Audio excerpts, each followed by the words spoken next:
आज ये recognition of your merit है, ऑफ योर हार्ड वर्क है, ऑफ योर कैपेबिलिटीज है। माशाल्लाह आपकी तालीम जो है आपके माँ बाप से ज़्यादा मरियम नवाज शरीफ की जिम्मेदारी है इंशाअल्लाह। माजी में हमने देखा कि नौजवानों को वो सब ना मिल सका जिसके वो वाकई हकदार थे।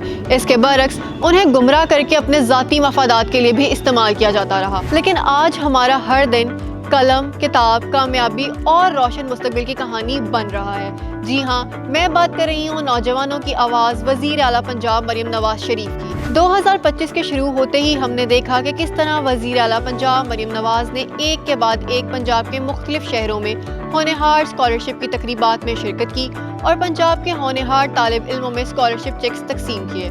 चाहे भावलपुर हो, सियालकोट, फैसलाबाद, ओकाड़ा या डीजी खान, हर शहर में नौजवानों का वज़ीर आला पंजाब मरियम नवाज के लिए बेलौस प्यार और अकीदत काबिले दीद थी।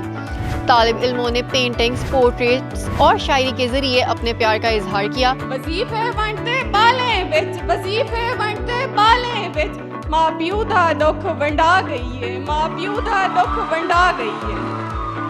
ओ सब दी मां आ गई है, ओ सब दी मां आ गई है, कर अपना फर्ज अदा गई है।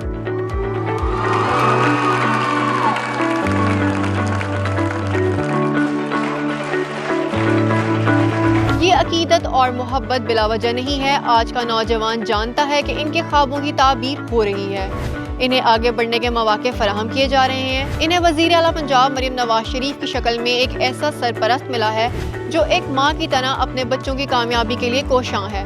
लिहाजा आज का पंजाब माजी के अंधेरे को पीछे छोड़कर रोशन मुस्तकबिल की जानिब गामजन है, क्योंकि अब नौजवानों की आवाज़ है वज़ीर आला पंजाब मरियम नवाज। शुक्रिया मरियम नवाज।